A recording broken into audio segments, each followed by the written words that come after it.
विद्यार्थी मित्रो, आता बघा या ठिकाणी आपण यापूर्वीच्या तासिकेमध्ये आपण धडा आपला रेस्पिरेशन आणि सर्क्युलेशन या धड्यामध्ये पूर्वीच्या तासिकेमध्ये आपण रक्त बघितलं, रक्तातल्या पेशी बघितल्या, त्याला आपण red blood cell, white blood cell आणि त्याच्यानंतर प्लेटलेट सेल हे आपण बघितले आहे. त्याच्यानंतर आता या ठिकाणी बघा या धड्यामध्ये आता पुढचा भाग आता इथं बघा या ठिकाणी आपण blood clotting and coagulation of blood. आता ब्लड क्लॉटिंग म्हणजे क्लॉट म्हणजे गोठणे, रक्त घट्ट होणे. जसं आपण थिजतो आपण म्हणतो का नाही तशा पद्धतीने क्लॉटिंग किंवा कोॲग्युलेशन दोन्हीचा अर्थ एकच आहे. म्हणजे क्लॉट म्हणजे काय घट्ट होणे, पातळ असेल तर ते घट्ट होणे असा त्याचा अर्थ. ओके. त्याच्यामध्ये आता बघा या ठिकाणी मी सांगतो कोॲग्युलेशनचा सुद्धा अर्थ तोच आहे. ते आपण या ठिकाणी ब्लड क्लॉटिंग आणि कोॲग्युलेशन हा भाग आपण पाहत असताना क्लॉटिंग और coagulation is the process of converting liquid blood into solid form. बरोबर, ही क्लॉटिंगची व्याख्या आहे. याला अंडरलाईन करा.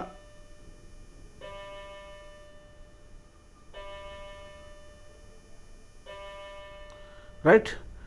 आता बघा क्लॉटिंग किंवा what is mean by clotting और what is mean by coagulation जर असं जर म्हटलं तर त्या ठिकाणी तुम्हाला काय म्हणावं लागेल. कोॲग्युलेशन किंवा क्लॉटिंग इज अ प्रोसेस, अशी प्रक्रिया आहे काय ऑफ कन्वर्टिंग लिक्विड ब्लड, पातळ स्वरूपात असणारं रक्त हे कशामध्ये रूपांतरित होतो, सॉलिड फॉर्म म्हणजे घट्ट स्वरूपात असा त्याचा अर्थ. ओके. चला पुढे बघा या ठिकाणी this process may be initiated by contact of blood with any foreign surface. बघा काय होतं या ठिकाणी, ब्लड हा फॉर्जिन सबस्टेन्स म्हणजे फॉर्जिन म्हणजे काय, बाहेरचा पृष्ठभाग, बरोबर आहे, नको असलेल्या काही गोष्टी हवेतल्या त्या ठिकाणी त्याच्याशी संयोग पावल्यानंतर त्याला इंट्रिन्सिक प्रोसेस असं आपण म्हणतो. आणि त्याच्यानंतर ऑर विथ डॅमेज्ड टिश्यू, मग रक्तातल्या पेशी बाहेर आल्यानंतर ते डॅमेज होतात. डॅमेज होणे म्हणजे काय, मरणे. त्याला एक्सट्रान्सिक आपण असं म्हणतो, extrinsic process, intrinsic process, intrinsic process आणि एक्सट्रेन्सिक प्रोसेस. शब्द लक्षात घ्या. बरं लक्षात आलं काय म्हणतो. इंट्रेन्सिक म्हणजे बाहेरचे नको असलेले जे काही पृष्ठभाग आहे, हवा आहे, हवेमध्ये असणारे मायक्रोजम आहेत, डस्ट पार्टिकल आणि काही काय असेल तर ते सगळं त्या ठिकाणी इंट्रान्सिक प्रोसेस आपण म्हणतो. आणि नंतर त्या रक्तातल्या पेशी मरून गेल्यानंतर त्याला एक्सट्रान्सिक प्रोसेस असं आपण म्हणतो. Okay. Intrinsic and extrinsic process involve interaction of various substances called clotting factor. Intrinsic आणि extrinsic process involve the interaction. Interaction म्हणजे काय, इंटरॅक्शन म्हणजे त्याची देवाणघेवाण, संपर्क ऑफ व्हेरियस सबस्टन्सेस, वेगवेगळ्या पदार्थांशी त्याचा संबंध आल्यानंतर त्याला आपण काय म्हणतो, कॉल्ड क्लॉटिंग फॅक्टर. म्हणजे त्याच्यामुळे रक्त घोटला गेला असा त्याचा अर्थ आहे. By step wise. आता हे कसं होतं त्या ठिकाणी, स्टेप वाईज होतो ऑर कॉस्कॅड मेकॅनिझम. कॉस्कॅड मेकॅनिझम म्हणजे एकानंतर एक, जसं आपण स्टेप वाईज म्हटलेला तोच अर्थ. ओके. मग त्या ठिकाणी का घट्ट होऊन कसं होतं त्या ठिकाणी एक विशिष्ट प्रकारची एक झालर आल्यासारखी तशा प्रकारचं होतो असा त्याचा अर्थ आहे. There are in all 12 clotting factors numbered as 1 to 13 कंसामध्ये factor 6 is not in active use. आता यासाठी किती फॅक्टर आहेत म्हणता या ठिकाणी, 12 आहेत या ठिकाणी, बरोबर. 1 ते 13 फॅक्टर या ठिकाणी सांगितलेलं आहे. आणि 6वा मात्र तेवढा ॲक्टिव्ह नाही आहे, मात्र तेवढा ॲक्टिव्ह नाही. Interaction of these factors in A cascade manner lead to formation of enzyme thrombin. आता थ्रोम्बिन एन्झाईमची ॲक्शन होऊन thromboplastin help in formation of enzyme prothrombinase हा एन्झाईम आहे. प्रोथ्रोम्बिनेज हा एन्झाईम आहे. शेवटी ASE जर लागलं तुम्हाला मी अगोदर कल्पना दिली तर तो एन्झाईम असतो असा तसा अर्थ कोणताही शब्द आला तर. दिस एन्झाईम ॲक्टिवेट्स हिपॅरिन. मग हे एन्झाईम ॲक्टिवेट होतो हिपॅरिन तयार होण्यासाठी and is also convert inactive prothrombin into active thrombin. बघा इनॲक्टिव्ह म्हणजे अक्रियशील असलेला प्रोथ्रोम्बिनचं रूपांतर क्रियशील थ्रोम्बिनमध्ये होतो असा त्याचा अर्थ आहे. ओके चला आता त्याच्यानंतर आता बघा या ठिकाणी इथे आपण या ठिकाणीचा भाग आता इथे आपण या ठिकाणी बघूया. चला पुढे काय या ठिकाणी thrombin converts soluble blood protein fibrinogen into insoluble fibrin. बघा थ्रोम्बिन नावाचा घटक रूपांतरित होतो converts soluble blood protein fibrinogen विरघळणारं बरोबर रक्त विरघळणारं protein fibrinogen into insoluble fibrin. सोल्युबलपासून तर इनसोल्युबल म्हणजे न विरघळणारं. मग त्याच्यानंतर फायब्रिन फॉर्म ए मॅश. आता फॅब्रिन काय होतं त्या ठिकाणी फॅब्रिन काय करतात त्या ठिकाणी मॅश म्हणजे जाळ्या तयार करतात. आता हे लक्षात घ्या कसं आपल्या हातावर मार लागला रक्त व्हायला लागलं हवेशी कॉन्टॅक्ट होऊन तो क्लॉट होतो. क्लॉट होतो म्हणजे काय होतो त्याच्यामध्ये फॅब्रिन हे जाळ्या तयार करतात आणि जाळ्यामध्ये बाहेरचं ऑक्सिजन लागल्यानंतर ते रक्तामध्ये असणाऱ्या पेशी ते मरतात आणि मरून त्या जाळ्यामध्ये अडकतात आणि अडकून रक्त गोठला जातो. आणि ज्या ठिकाणी मार लागलेलं तिथं रक्त गोठल्यानंतर काय होतं त्या ठिकाणी शरीरातून पुढं येणारं जे काही रक्त आहे बाहेर पडणारा तो रक्त बाहेर पडत नाही. उदाहरणार्थ बोटाला मार लागला आपल्याला रक्त इथे गोठल्यानंतरच काय होतो इथे ब्लॉकेज तयार होतो. ब्लॉकेज म्हणजे काय जाळ्या तयार होऊन त्या ठिकाणी घटून जसं आपण एखादा मलम लावतो की नाही किंवा एखादा पट्टी बांधतो की नाही तसं त्या ठिकाणी रक्ताच्या जाळ्या होऊन त्या ठिकाणी रक्त गोठला जातो आणि शरीरातून येणारा वाहून जाणारा रक्त तो बाहेर पडत नाही कारण त्या जखमेच्या तोंडाला तिथं त्या ठिकाणी काय होतं जाळी बसल्यासारखी होते आणि जाळ्या बसल्यानंतर तिथे ब्लॉकेज होतो आणि रक्त पुढे पास होत नाही. लक्षात घ्या हा महत्त्वाचा मुद्दा. ओके मॅश म्हणजे जाळी बरोबर हे लक्षात घ्या. In which platelet and other blood cell are trapped त्याच्यामध्ये अडकतात. Trapped to form the clot. त्याच्यामुळे नंतर काय होतो रक्त गोठला जातो. आता सांगितलं तुम्हाला तो ते साईड त्या ठिकाणी सांगितलं. Blood clotting occur as shown in the following flows chart. आता खाली दिले जे चार्ट आहे त्याच्यानुसार होतो असं त्यांनी त्या ठिकाणी सांगितलेलं आहे. आता ऑब्झर्व अँड डिस्कस निरीक्षण करा आणि चर्चा करा असं म्हणतं त्या ठिकाणी बरोबर आहे. Observe the following chart and discuss the process with your friend. तुम्ही हे बघा आणि तुमच्या मित्रांशी मैत्रिणींशी चर्चा करायच्यावर की कसं रक्त गोठतं ते तुम्हाला या ठिकाणी बघा. याच्यामध्ये या ठिकाणी काय आहे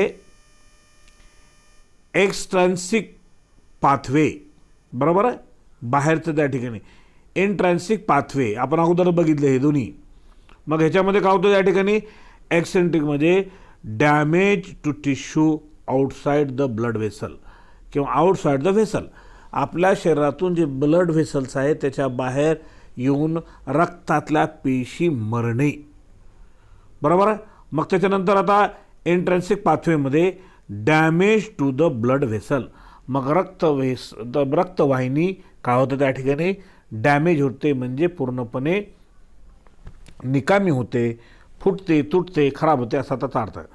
मग इकडं बघा या ठिकाणी damage to tissue outside the व्हेसलमध्ये काय होतो टिश्यू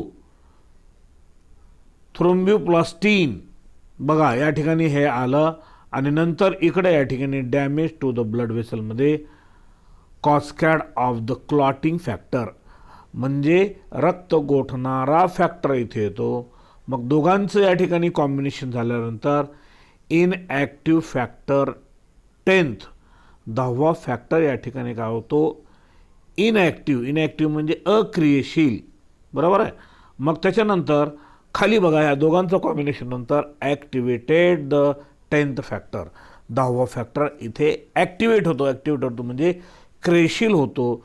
नंतर प्रोथ्रोम्बिन तयार होतो आणि प्रोथ्रोम्बिनच्या नंतर थ्रोम्बिन तयार होतो आणि नंतर त्याच्यामध्ये थ्रोम्बिनमधून नंतर त्या ठिकाणी फायब्रोनोजेन येतं आणि फायब्रोनमध्ये फायब्रिन येतात आणि फायब्रिनमध्ये त्या ठिकाणी काय होतं, फायब्रिनमध्ये ब्लड क्लॉट होतो, म्हणजे रक्त गोठला जातो, असा त्याचा अर्थ आहे. आता हे क्युरियोसिटीच्या संदर्भामध्ये काही प्रश्न विचारलेले आहेत. हा भाग आपल्या थोडंसं आता उगी वाचायचा आहे, काही थोडंसं ॲडिशनल माहिती दिल्यासारखी असते. त्याचा या खरं तर अभ्यासक्रमाशी तेवढा काही सहसंबंध येत नाही, मात्र तरी उगी ॲडिशनल आहे. आता बघा या ठिकाणी what is blood clotting, blood clotting कशाला म्हणतात हे आपण गरज बघितलं. त्याच्यामध्ये आहे how and when does it occur, कसं आणि केव्हा, बरोबर, रक्त गोठला जातो. Okay. What is immunity, name it's types. आता हा मागचा प्रश्न आहे त्या ठिकाणी.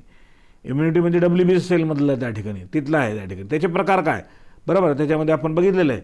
काय बघितलं त्या ठिकाणी, WBC सेलमध्ये न्यूट्रोफिल सेल, ॲसिडोफिल सेल, बेसिफिल सेल, बरोबर आहे. त्याच्यानंतर लिम्फोसाइट्स, मोनोसाइट्स हे आपण WBCचे टाईप बघितलेले आहेत. म्हणजे टाईप म्हणजे खरं तर ग्रॅन्युलोसाइट, ए ग्रॅन्युलोसाइट, बरोबर आहे, ते आपण बघितलं. त्याच्यामध्ये आणखी प्रकार सांगितलं. चला, हे what does the platelet count decrease in the dengue patient. आता खरं तर डेंग्यू पेशंटचा आता इथे काही संदर्भ आपण काही अभ्यास केलेला नाही, त्यांना काही दिलेलं नाही. मात्र डेंग्यू पेशंटमध्ये प्लेटलेट सेल का कमी होतात असं त्यांना म्हणतं आहे. का, कारण ते प्लेटलेट सेलवरच त्या ठिकाणी डेंग्यूचे मायक्रोजम त्या ठिकाणी असतील तर त्याच्यावर हमला करतात. ओके. पुढे, why does occur immune system fail against the pathogen like trypanosoma and plasmodium. आता हे प्लाझ्मोडियम नावाचे मायक्रोजम आहेत शरीरामध्ये वाढणारे, आणि प्लाझ्मोडियम हे मलेरियाचा मायक्रोजम आहे, बरोबर आहे. याच्यामुळे आपली इम्युन सिस्टीम फेल होते, बरोबर आहे, बरोबर, त्या पॅथोजनच्या विरोधामध्ये काम करण्यासाठी फेल होते असं म्हणते. का, कारण हे दोन्हीही मायक्रोजम हे पॅथोजेनिक आहे. पॅथोजन म्हणजे रोग निर्माण करणारे आणि लिथल आहेत, प्राणघातक आहेत. What is the relation between immunity and organ transplantation. आता बघा काय फरक आहे त्या ठिकाणी म्हणतं आहे. इम्युनिटी कशाला म्हणतात आणि ऑर्गन ट्रान्सप्लांटेशन. आता इम्युनिटी म्हणजे प्रतिकारशक्ती, ते WBC सेलच्या माध्यमातून ते रक्तातून आपल्याला मिळते. आणि ऑर्गन ट्रान्सप्लांटेशन म्हणजे काय, एक ऑर्गन खराब झालेला असेल तर तो काढून दुसरं लावणे, दुसऱ्याचं घेऊन. How do monocyte perform the amoeboid movement and phagocytosis. आता बघा WBC सेलमध्ये आपण बघितलेलं आहे ग्रॅन्युलोसाइट, ए ग्रॅन्युलोसाइटमध्ये ए ग्रॅन्युलोसाइट लिम्फोसाइट आणि मोनोसाइट आहे. इथं monocyte perform the amoeboid movement, अमिबासारखं मुवमेंट करतो, आणि फायगोसायटोसिस म्हणजे बॅक्टेरियाला गिळंकृत करण्याचं काम करतो. फायगोसायटोसिस त्याला म्हणतात त्या ठिकाणी. Okay. How do monocyte modify into macrophages. बघा, मोनो म्हणजे WBC सेलमधलं त्या ठिकाणी काय आहे, ग्रॅन्युलोसाइट, ए ग्रॅन्युलोसाइटमध्ये त्या ठिकाणी काय आहे, मोनोसाइट आहे, मॉडिफाईड इनटू मॅक्रोफॅजेस. मॅक्रो म्हणजे मोठं, फॅगस म्हणजे त्याला गिळंकन करणारा असं त्या ठिकाणी तयार होतं असं म्हटलेलं आहे. ओके. हे झालं रक्ताच्या संदर्भामधली माहिती झाली पूर्ण. या ठिकाणी विषय आपला इथे संपला. रक्त पाहिलं आपण, रक्ताच्या पेशी पाहिल्या आपण, रक्ताच्या पेशीमध्ये असणारं वेगवेगळे प्रकार पाहिलं, प्लाझ्मा पाहिलं आपण, RBC, WBC, प्लेटलेट सेल पाहिलं, आणि रक्त गोठणे, ब्लड क्लॉटिंग आणि ब्लड कोॲग्युलेशन कशाला म्हणतात हे सुद्धा आपण पाहिलं. आता त्याच्यानंतर आता बघा या ठिकाणी एक डायरेक्ट मुद्दा या ठिकाणी हृदय, हार्ट म्हणजे हृदय. लक्षात आलं काय म्हणतो. आता हृदय हे खरं तर हृदयाचं काम काय असं म्हणलं तर काही लोक असं म्हणतात हृदयामध्ये रक्ताचं शुद्धीकरण होतं असं म्हणतात. ही चुकीची कल्पना आहे. हृदयामध्ये रक्ताचं शुद्धीकरण होत नाही, ते फुफ्फुसामध्ये होतो. मी फुफ्फुस शिकवत असताना तिथे सांगितलेलं. मग हृदयामध्ये काय होते, फक्त पंपिंग होते. पंपिंग म्हणजे असं अंगुजन पावणे प्रसन पावणे आलेलं रक्त पिचकारी करून त्या ठिकाणी रक्तवाहिन्यातून ते पासून शरीराच्या वेगवेगळ्या अवयवापर्यंत टिश्यूपर्यंत पोहोचू नये. नंतर तिथून आलेलं रक्त हृदयामध्ये ना, आणि हृदयातून नंतर आलेलं रक्त कुशमंडाने फुफ्फुसामध्ये जाणे शुद्धीकरणासाठी, असा त्याचा अर्थ. ओके, हे एक लक्षात ठेवायचं. आता पुढे, आता इथं या ठिकाणी आलेच, पहिला हेडिंगच आहे, heart is the main pumping organ of circulatory system. हृदय हे काय आहे, पंपिंग करण्याचा प्रकार आहे, पंप करण्याचं. जसं आपण पंप करतो ना, असं दाबतो ना, ते एवढंच आहे, बाकी लक्षात घ्या.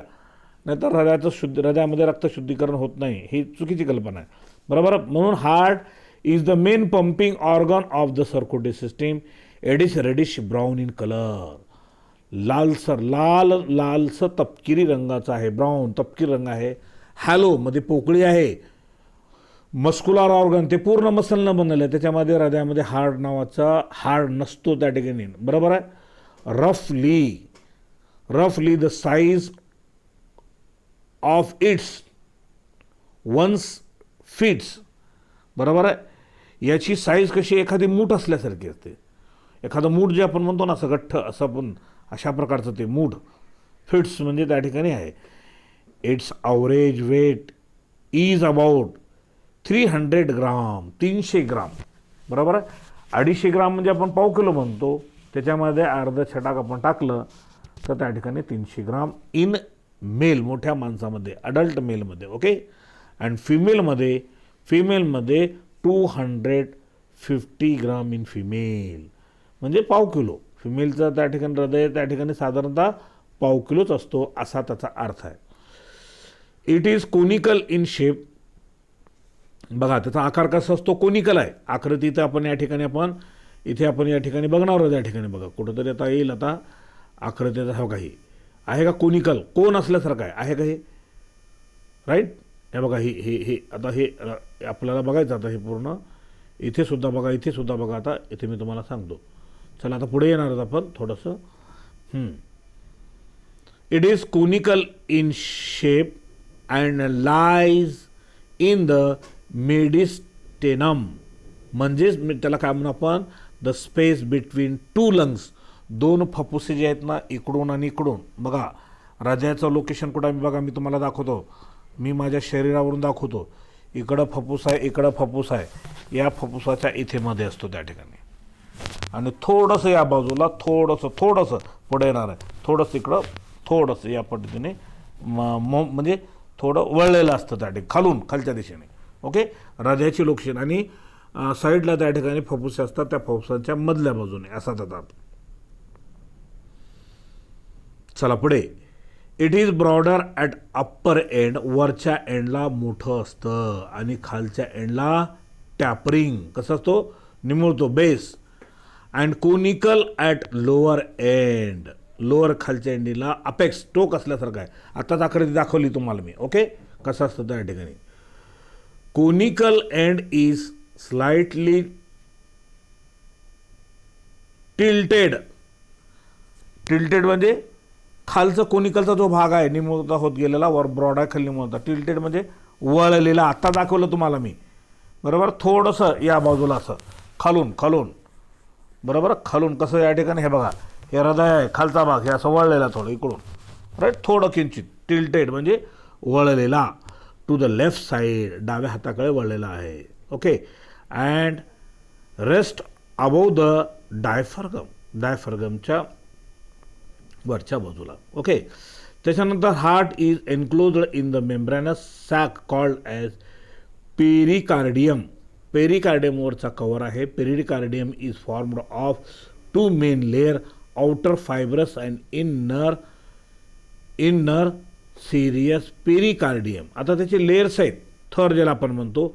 आता या ठिकाणी आकृतीमध्ये या ठिकाणी बघा, हे हृदयाचा सेक्शन आहे. हृदयाचं सेक्शन म्हणजे काय, हृदयाचा आतला भाग, ती म्हणजे वॉल त्याची. असं जर आपण छेद जर घेतला त्या ठिकाणी, तर ती किती जाडी असते, हृदयाचा आतला भाग किती मोठा आहे त्या ठिकाणी. ते इथे शब्द सगळे या ठिकाणी कोणत्या भागाला काय नाव आहे तर या ठिकाणी बघा. पेरिकार्डियम कुठं आहे, कोणता भाग आहे, कुठून कुठपर्यंत ते बघा. हार्ट वॉल कुठं आहे बघा या ठिकाणी. बरोबर आहे. आणि त्याच्यानंतर हे हृदयामध्ये असणारा या ठिकाणी इथे बघा काय, इथे सगळं बघा. ट्राबी कुली कोरणी, बरोबर आहे. आता कोणता भाग आहे त्या ठिकाणी, आतल्या भागाला नाव दिलेलं आहे. परत त्याच्यानंतर मायोकार्डियम. मायोकार्डियम म्हणजे त्याला कार्डियाक मसल्स असे म्हणतात. ते कुठं आहेत, कार्डियाक मसल बघा या ठिकाणी कुठं, त्या ठिकाणी दाखवतो आहे हे, बरोबर. आणि हृदयाची वॉल कुठून कुठपर्यंत आहे, भित्ती का त्याची, जसं एखाद्या भिंत म्हणतो ना आपली घराची, एखादी घराची भिंत म्हणजे हृदयाची जशी वॉल आहे तशी आहे, बरोबर आहे, असा त्याचा अर्थ आहे. मग त्याच्यानंतर आता बघा या ठिकाणी एंडोकार्डियम. एंडो म्हणजे आतला भाग हृदयाचा, लक्षात आलं. चला त्याच्यानंतर आता हे हृदयाची वॉल झाली. त्याच्यानंतर पेरिकार्डियम झालं. त्याच्यामध्ये आता बघा या ठिकाणी असलेलं फायब्रस पेरिकार्डियम वरचा भाग त्या ठिकाणी. त्याच्यानंतर आता बघा हां पेरिकार्डियम बघितलं पण, फायब्रस पेरिकार्डियम. त्याच्यानंतर आता बघा parietal layer of serious pericardium. आता बघा ही कोणती लेअर आहे, इथं पांढरी असल्यासारखी दिसते आपल्याला, काय आहे, parietal layer of serious pericardium. त्याच्यामध्ये नंतर आणखीन खाली जर आपण बघितलं तर पेरिकार्डियल स्पेस म्हणजे त्याच्यातली जागा रिकामी. त्याच्यानंतर व्हिसरल लेअर जी की आत असते ती आपल्याला दिसत नाही, व्हिसरल म्हणजे आतली न दिसणारी, बरोबर, ऑफ सिरियस पेरिकार्डियम इपिकार्डियम, राईट, असा त्याचा अर्थ त्या ठिकाणी.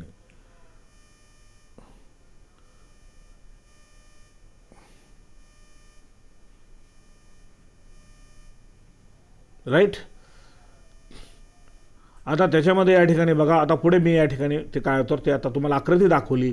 त्याच्यामध्ये आकृती दाखवल्यानंतर त्याच्यामध्ये कोणकोणते भाग कसे आहेत तर हे आणखीन या ठिकाणी याच्यामध्ये तुम्हाला इथं दाखवतो, राईट. आता बघा serious pericardium is soft moist and elastic. Serious pericardium is soft. Serious pericardium कुठं बघा या ठिकाणी, हे बघा parietal layer of serious pericardium, हा थर कसा असतो त्या ठिकाणी म्हणतात ना, बघा या ठिकाणी त्यांना सांगतंय सिरियस पेरिकार्डियम इज सॉफ्ट, हे मऊ असतो, मॉइस्ट ओलसर असतं, अँड एलास्टिक म्हणजे लवचिक, थोडंसं ओढलं तर थोडं स्ट्रेस झाल्यासारखं. It is formed of squamous epithelium, हे तयार झालेलं आहे स्क्वॅमस इपिथेलियल सेलने बनलेलं आहे. एक स्क्वॅमस म्हणजे चौकोनी अशा प्रकारच्या पेशी आत असणार आहे. And is further divisible in two layer as parietal and visceral layer. त्याच्यामध्ये 2 लेअर आहेत, परायटल म्हणजे वरचं आणि व्हिसरल म्हणजे आतली न दिसणारी. आत्ताच मी दाखवलं तुम्हाला आकृतीमध्ये बघत चला. Parietal and visceral layer of serious pericardium are separated by a pericardial space. हे 2 लेअर परायटल आणि व्हिसरल हे जे दोन्ही लेअर आहेत हे वेगवेगळे आपल्याला दिसतात. कशामुळे, पेरिकार्डियल स्पेस म्हणजे मोकळी जागा आहे त्याच्यामध्ये, असा दोन्हीच्या याच्यामध्ये, त्याला पेरिकार्डियल स्पेस असं आपण म्हणतो दोघांमधली. The space is filled with pericardial fluid. त्या स्पेसमध्ये एक द्रव असं त्या ठिकाणी भरलेलं असतं, त्याला आपण पेरिकार्डियल फ्लुइड असं म्हणतो. About 50 ml. किती आहे ml? 50 ml पेरिकार्डियल फ्लुइड असतो, which act as a shock observer and protect the heart from the mechanical injury. आता हा शब्द महत्त्वाचा आहे. पेरिकार्डियल फ्लुइडचं त्या ठिकाणी काय फंक्शन आहे, हृदयाला बाहेरच्या बाजूने काही मार लागला असं थोडक्यामध्ये त्या ठिकाणी, तर त्या ठिकाणी काय करतं, त्या ठिकाणी ते शॉक ऑब्झर्वर म्हणजे मार लागलेलं, काही शॉक लागलेलं शॉक ऑब्झर्व करतो म्हणजे ते कळू देत नाही, बरोबर, असा त्याचा अर्थ आहे. लक्षात आला का म्हणतो, एखादं समजा आपलं कोणतं तरी स्प्रिंग आहे, बरोबर, त्या स्प्रिंगवर त्या ठिकाणी जर आपण चालायला लागलो तर त्या ठिकाणी असं उडी जरी मारली तर आपल्याला त्या स्प्रिंग का होतं, त्या ठिकाणी स्प्रिंगमुळे आपल्याला शॉक ऑब्झर्व होतात, म्हणजे मार लागत नाही, अदर ते ऑब्झर्व करतो, उडतो, असा त्याचा अर्थ. आणि protect the heart from the mechanical injury, बाहेरचं जे मेकॅनिकल इंजुरी त्याच्यापासून संरक्षण भेटतो, असा त्याचा अर्थ. It also keep the heart moist and act as lubricant. त्याच्यामुळे त्या ठिकाणी काय होतं, त्या ठिकाणी पेरिकार्डियल फ्लुइडमुळेच त्या ठिकाणी काय होतं, हृदय कसं राहतो त्या ठिकाणी ओलसर आणि ॲक्ट ॲज लुब्रिकंट. लुब्रिकंट म्हणजे वंगणयुक्त, बरोबर आहे. वंगणयुक्त म्हणजे एखादा तेलकट असणारा भाग त्या ठिकाणी काय होतो, काय झालं तर त्याला होऊ देत नाही, असा त्याचा अर्थ. ओके, आता बघा हार्ट वॉल, हृदयाच्या भित्तिका, बरोबर आहे. आता हृदयाची हार्ट वॉल आपण या ठिकाणी, the heart is mesoderm in origin. आता हा महत्त्वाचा मुद्दा आहे. हृदय कशानं बनलेलं आहे, तुम्हाला मी सांगितलेलं आहे. रिप्रोडक्शन इन ह्युमन बिईंगमध्ये पूर्ण शरीर 3 लेअरनं बनलेलं आहे, बरोबर आहे. कोणते कोणते त्या ठिकाणी लेअर आहेत, एक्टोडर्म बाहेरची, मिझोडर्म मधली आणि एंडोडर्म आतली. शरीराचे सर्व भाग या 3 लेअरमध्ये, एक्टोडर्ममध्ये कोणते आहेत, मिझोडर्ममध्ये कोणते कोणते बनलेले आहेत, एंडोडर्ममध्ये कोणते आहेत, तर हे आपण अगोदर तुम्हाला त्या धड्यामध्ये आपण शिकवलेलं आहे. म्हणून फॅट 3 लेअर हा भाग खूप महत्त्वाचा होता, म्हणून मी तुम्हाला त्या ठिकाणी सांगितलेलं आहे, असा त्याचा अर्थ आहे. ओके, म्हणून काय, the heart is mesodermally in origin, त्याच्यानं बनलेलं आहे, असा त्याचा अर्थ आहे. Its wall is formed of 3 layers, outer epicardium वरचा, मिडल मायोकार्डियम मधला आणि इन्नर एंडोकार्डियम. ओके, इपी म्हणजे वरचा, मायोकार्डियम मिडल म्हणजे मधला आणि एंडो म्हणजे त्याच्या सर्वात आतला. ओके, आता बघा पेरिकार्डियम इज थिन. पेरिकार्डियम कसं असतं, थिन म्हणजे पातळ, and formed of a single लेअरनं बनलेलं आहे, of flat squamous epithelium. Flat म्हणजे चपटे, एपिथेलियम, स्क्वॅमस म्हणजे चौकोनी आकाराचे epithelial cell, resting on the basement membrane, जे की ते पूर्णपणे बेसमेंट मेम्ब्रेनवर अरेंज आहेत, रेस्ट आहेत, असा त्याचा अर्थ. ओके, पुढे myocardium is middle thick layer form of cardiac muscle. Myocardial कसं त्या ठिकाणी, मायोकार्डियल इज अ मिडल मधला आहे, मात्र थिक लेअर आहे, फॉर्म ऑफ कार्डियक मसल, त्याच्यामध्ये कार्डियक मसल्स असतात. Endocardium is a single thin layer. Endocardium कसं असतं, सिंगल आणि थिन लेअर आहे, formed of squamous epithelium, full stop. ते सुद्धा स्क्वॅमस एपिथेलियमला बनलेलं आहे.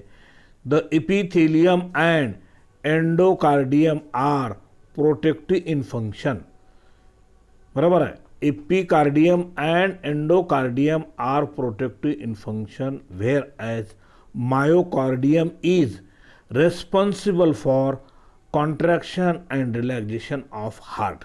याच्यामुळेच हृदयामध्ये अंकुंचन पावणे आणि प्रसरण पावणे या पद्धतीने बघा, हे अंकुंचन, हे प्रसरण, मोकळं होणे, अंकुंचन प्रसरण, अशा प्रकारच्या प्रक्रिया होतात, असा त्याचा अर्थ आहे. ओके, आता त्याच्यानंतर या ठिकाणी बघा, आता एक्सटर्नल स्ट्रक्चर ऑफ हार्ट. आता हृदयाचा बाह्य स्वरूप, आता मी तुम्हाला अगोदर आकृती दाखवतो, नंतर त्याचं डिस्क्रिप्शन करू आपण या ठिकाणी. हे बघा, ही हृदयाची आकृती आहे. ही कोणती आकृती आहे, ही त्याची पोस्टेरियर म्हणजे आता हे आपलं समोर जी भाग आहे ना, पलीकडून दिसणारा हृदय. आता हे व्हेंट्रल साईड आहे, समोरून दिसणारं, बरोबर. अँटेरियर म्हणजेच व्हेंट्रल साईड. असं जर कट केलं आपण उभ्यानं या ठिकाणी, इथे असं जर कट करून बघितलं तर हृदय खालचं जे साईड आहे ना, व्हेंट्रल साईड आहे. आणि पलीकडून जे दिसणार आहे, पाठीकडून आपण पाठीचे हा भाग जर काढला पाठीमागचा, पाठीमागून हृदय कसं असतं तर बघितलं तर या पद्धतीचं दिसतो, असा त्याचा अर्थ आहे. ओके, आता मी सगळे या ठिकाणी त्याचे आकृतीतले या ठिकाणी नावं सांगतो, ते या ठिकाणी काय तर त्या ठिकाणी बघा, त्याच्यानंतर आपण डिटेल या ठिकाणी याचा भाग आपण पाहूया. बघा, हे व्हेंट्रल साईड अशा पद्धतीने, हे डॉर्सल साईड अशामध्ये असल्यानंतर हे बघा, हे काय आहे, इथे या ठिकाणी हे आवर्ट आहे, मोठी रक्तवाहिनी, बरोबर आहे, आवर्टा. त्याच्यावर त्या ठिकाणी काय आहे, लेफ्ट कॉमन कॉरोटिड आर्टरी, बरोबर, नाम आहे, हे सगळं रक्तवाहिन्याची नावं आहेत. आणि ब्रॉन्क्यो सिफॅलिक आर्टरी, बघा, ही एक आर्टरी म्हणजे असणारे आर्टरी रक्तवाहिनीचं नाव आहे. आणि ही लेफ्ट साईडला असणार म्हणजे लेफ्ट पल्मनरी व्हेन इथं दिलेलं आहे, आणि इकडं राईट आहे या साईडला, इकडं राईट पल्मनरी आर्टरी, बरोबर आहे, हे व्हेन. आणि लेफ्ट अट्रियम लेफ्ट अट्रियम म्हणजे लेफ्ट बाजू असणारा, इकडं राईटला राईट आहे, कोरोनरी सायनस आहे, लेफ्ट व्हेंट्रिकल आहे, बरोबर. अपेक्स ऑफ हार्ट, अपेक्स म्हणजे हा बघा, हे बघा कोन आहे का हृदयाचा भाग, हे कोन असल्यासारखं, अपेक्स म्हणजे हे कोन असल्यासारखं आहे का, याला आपण अपेक्स असं पण म्हणतो, राईट. आणि इकडं या ठिकाणी बघा त्याची विरुद्ध नाव आहे या ठिकाणी left subclavicle artery, superior vena cava, बरोबर आहे. त्याच्यानंतर right pulmonary artery, right pulmonary vein, हे व्हेन आहेत, आणि inferior vena cava, right ventricle, right. हे हृदयाचं कोणतं स्ट्रक्चर आहे, डॉर्सल साईड, पाठीमागून दिसणारा. जर पाठीमागून जर आपण काढलं, पाठीचे मणके वगैरे असं काढले, फासळ्या वगैरे काढल्या पाठीमागची, तर आपल्याला पाठीमागून असा दिसतो हृदय. आणि आता हा बघा या ठिकाणी हे हा हृदय हे आपलं हे व्हेंट्रल साईडचं खरं. आता उभं असं आपण जर छेद केला या ठिकाणी आणि असं काढलं तर हे पूर्ण असं दिसतं आपल्याला चित्र, राईट. आता खरं चित्र खरं तर हे आहे या ठिकाणी, इंटरनल स्ट्रक्चरसुद्धा ह्याच्यामध्येच दिसतं असा त्याचा अर्थ आहे. आता हे बघा या ठिकाणी याच्यामध्ये काय आहेत तर हे तुम्हाला दाखवतो. हे हृदयाचे 4 भाग आहेत. हृदयाचे खरं तर हे बघा तुम्हाला आता मी थोडंसं हे हृदय इथं दाखवतो. हे हृदयाचे मुख्यत्व करून हा पूर्ण हृदय आहे. हृदयाचे वरचे 2 भाग आहेत. हे बघा हे वरचा ऑरिकलचा भाग आहे आणि खालचा व्हेंट्रिकलचा आहे. हे दोन्हीच्या मध्ये पार्टिशन आहे. इथे सुद्धा पार्टिशन. लक्षात आलं का म्हणतो, इथे सुद्धा या ठिकाणी या पद्धतीचं पार्टिशन आहे.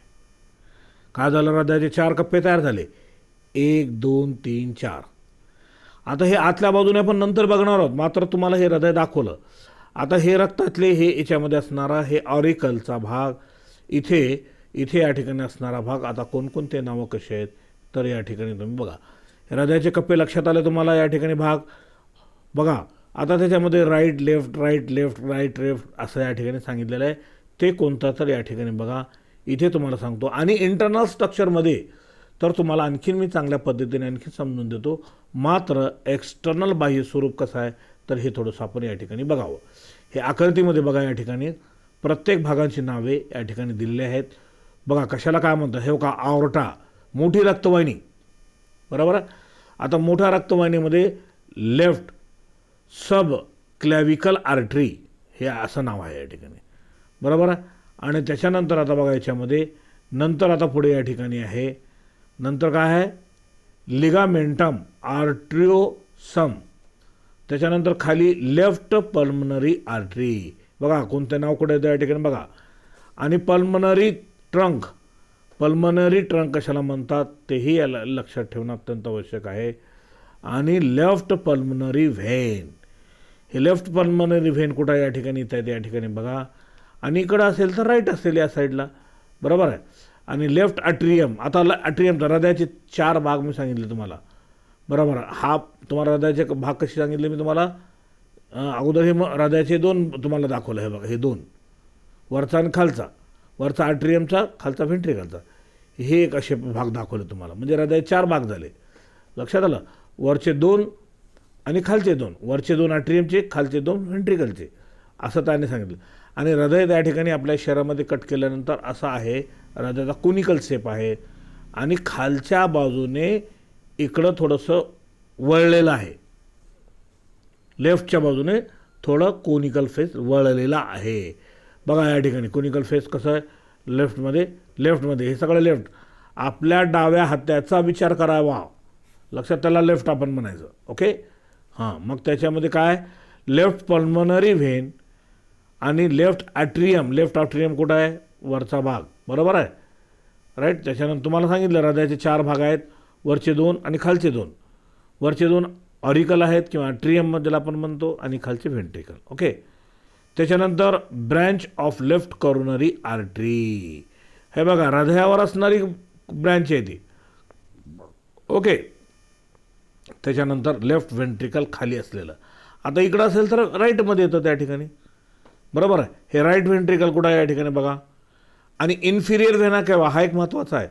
हे इन्फिरियर व्हेना केव्याद्वारे रक्त हे शरीराच्या खालच्या भागातून रक्त येत असतं. हे इन्फिरियर व्हेना केव्हा. आता इथं बघा, हे सुपिरियर व्हेना काय आहे, रक्त आपल्या शरीरामध्ये शरीराच्या वरच्या भागातून येतो.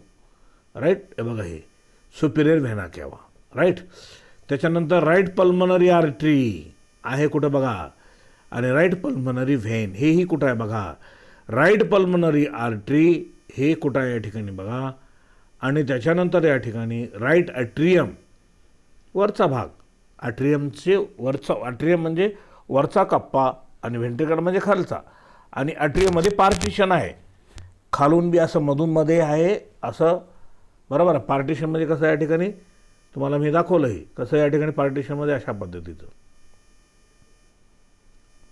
हे वरचा भाग ॲट्रियमचा आहे आणि खालचा भाग व्हेंट्रिकलचा, आणि ह्याच्यामध्ये सुद्धा दोन भाग आहेत असे, आणि ॲट्रियमचे दोन भाग आहेत. लक्षात आलं. हे राईट ॲट्रियम आहे आणि हे लेफ्ट ॲट्रियम आहे. हे राईट व्हेंट्रिकल आहे आणि हे लेफ्ट व्हेंट्रिकल आहे.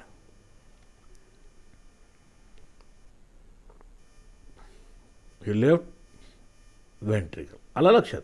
हे हृदयाचे मुख्य भाग झाले. हे लक्षात घ्या. राईट साईड कोणती आहे, लेफ्ट कोणती आहे, ऑरिकल कशाला म्हणतात, व्हेंट्रिकल कशाला म्हणतात, हे तिथं आकृती तर आहे, इथं सुद्धा तुम्हाला दाखवलं आहे. आता मी हे आकृती हे मी कट करतो, रफी केलेलं आहे. ओके, चला, बरोबर आहे. त्याच्यानंतर याच्यामध्ये नंतर रक्तवाहिन्याचे नावं सांगितले तुम्हाला. हे मी आता इथे या ठिकाणी सांगितल्यानंतर आता मी तुम्हाला याचं डिस्क्रिप्शन देतो. बरोबर आहे. काय या ठिकाणी description, external structure of the heart, हृदयाचा बाह्य भाग. राईट. आता हृदयाचा बाह्य भाग आपण या ठिकाणी विचार या ठिकाणी करणार होते, ते या ठिकाणी तुम्ही बघावं. या ठिकाणी काय, ह्युमन हार्ट इज 4 चेंबर. मानवी हृदय 4 कप्पे आहेत. बरोबर आहे. ऑरिकलचे 2 आहेत आणि व्हेंट्रिकलचे 2 आहेत. ऑरिकलला दुसरं नाव ॲट्रियासुद्धा म्हणतात. ऑरिकल वरचा हृदयाचा कप्पा 2 आहेत, राईट आणि लेफ्टचे, त्याला ऑरिकलला ॲट्रियासुद्धा म्हणतात किंवा ॲट्रियम असा त्याचा. Okay. 2 superior chamber are called as atria, त्यालाच ऑरिकल. बघा इथं दिलेलं आहे का, मी ॲट्रिया आणि ऑरिकल आहे की नाही, हे दोन्ही बरोबर एकच नाव आहे त्या ठिकाणी. असं 2 नाव, मात्र एकाच भागाला 2 वेगवेगळे नाव आहेत. Inferior 2 are called ventricle. Inferior म्हणजे खाली, सुपिरियर म्हणजे वरच्या बाजूला असा त्याचा अर्थ आहे, आणि खाली व्हेंट्रिकल आहे, 2 आहेत त्याचे. Externally the atria are separated from ventricles by a transfer groove called as coronary sulcus or atrioventricular grooves मध्ये असणारी पार्टिशन. जसं आपल्या घरामध्ये खोली असते, 2 खोल्या असतात. बरोबर आहे. 2 खोल्यामध्ये एक भिंत असते. बरोबर. तसा त्या ठिकाणी त्याच्यामध्ये सेप्टेशन असतं असा त्याचा अर्थ आहे, म्हणजे ग्रूव त्याच्यामध्ये असणारा भाग. कारण हे इकडचं तिकडं जात नाही, तिकडचं मिक्स इकडं होत नाही. आपल्या घरामध्ये मोठी खोली असेल तर आपण काय करतो, त्याची 2 मध्ये एक भिंत घेतो आणि तिकडचे इकडं येऊन इकडचे तिकडं येऊन दिसताना स्वतंत्र राहता यावं असं नियोजन करतो आपण. 2 ventricle are externally separated from each other by 2 grooves. The anterior and posterior anteroventricular sulci. बरोबर आहे. असणारा पार्टिशन. करोनरी आर्टरी आणि coronary vein run through the sulci. Okay, the pulmonary trunk arise from the right ventricle and aorta from left ventricle. लक्षात घ्या. तर बघा इथं काय म्हणतं या ठिकाणी, म्हणजे इथे लक्षात घ्या काय म्हणतंय, pulmonary trunk arise from right ventricle. बघा राईट व्हेंट्रिकल म्हणजे पल्मनरी ट्रंक कुठून उगवते, ते राईट व्हेंट्रिकलकडून आहे. बघा इथे या ठिकाणी बघा राईट, हे बघा राईट व्हेंट्रिकल इथून या ठिकाणी आहे का, इथे हे पुढं चाललं आहे जरा. राईट. बघा ही एक आहे. बरोबर आहे. लेफ्ट व्हेंट्रिकलकडून आणि राईट व्हेंट्रिकलकडून इथून इकडं जाते. राईट. असा रक्त वाहतो. चला पुढे.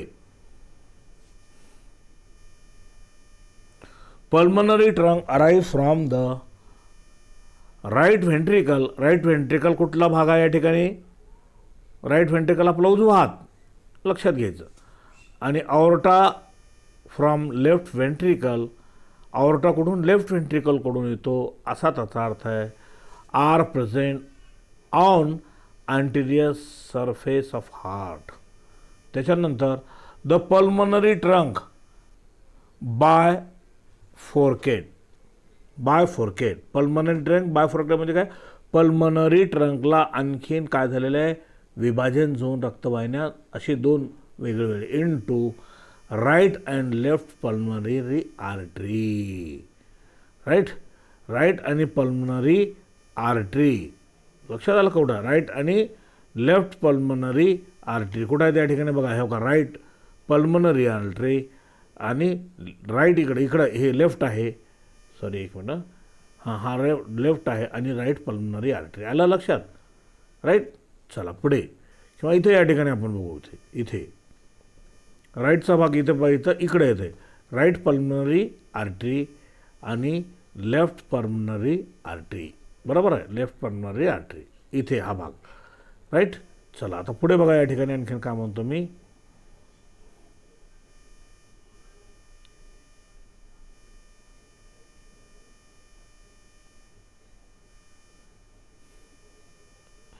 Pulmonary bifurcate the right into, right and left. Aorta, त्याला सिस्टमिक ऑर्टा असं म्हणतात. दुसरे सुद्धा नाव आहे. लक्षात आलं? ऑर्टाला काय म्हणतं? Systemic aorta. सिस्टमिक. बघा इथं ऑर्टा कुठं आहे या ठिकाणी? बघा हो का, हे ऑर्टा इथं आहे काही इथं. ऑर्टाला आणखी दुसरं काय या ठिकाणी नाव दिले त्यांनी?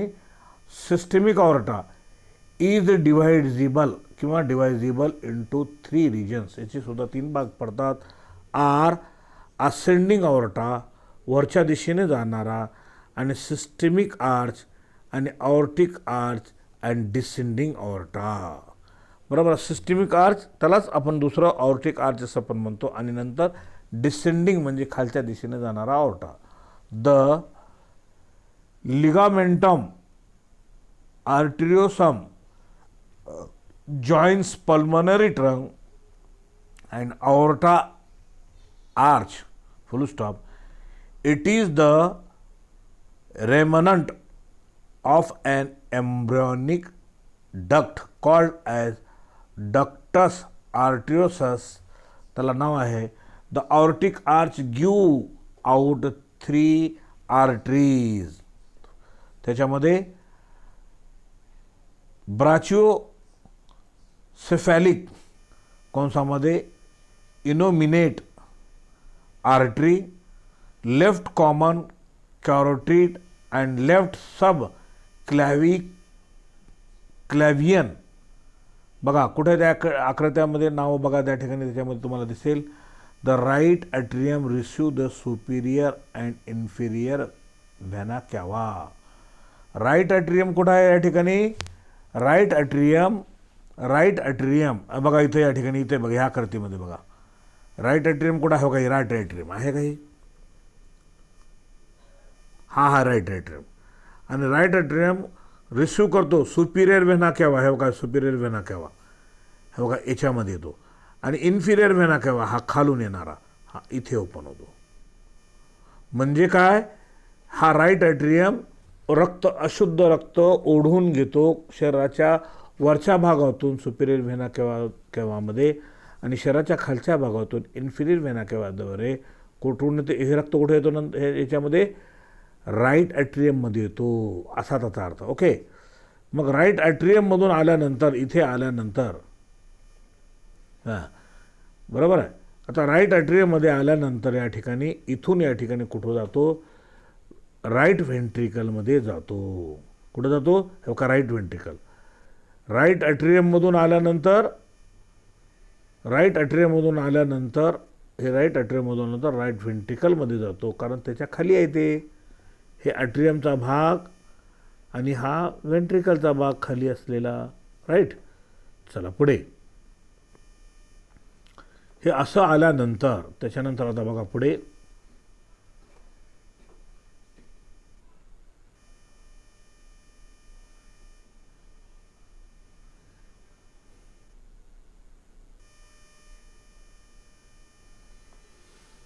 हां, म्हणून या ठिकाणी काय सांगितलं तुम्हाला? हां, the ligamentum arteriosum joined to pulmonary trunk and aortic arch. It is the remnant of the embryonic duct called as ductus arteriosus.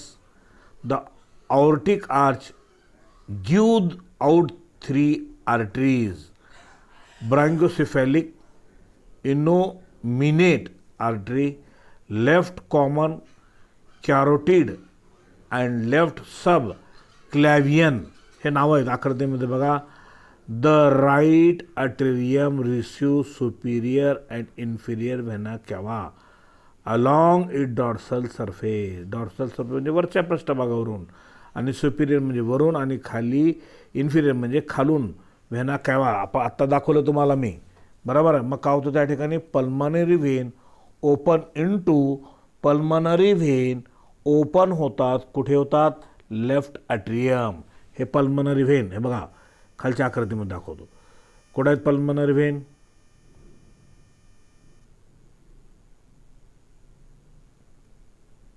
हे बघा, ही पल्मनरी व्हेन आहेत. काही पल्मनरी व्हेन हे राईटचे आहे, आणि इकडे सुद्धा पल्मनरी हे राईट आहेत.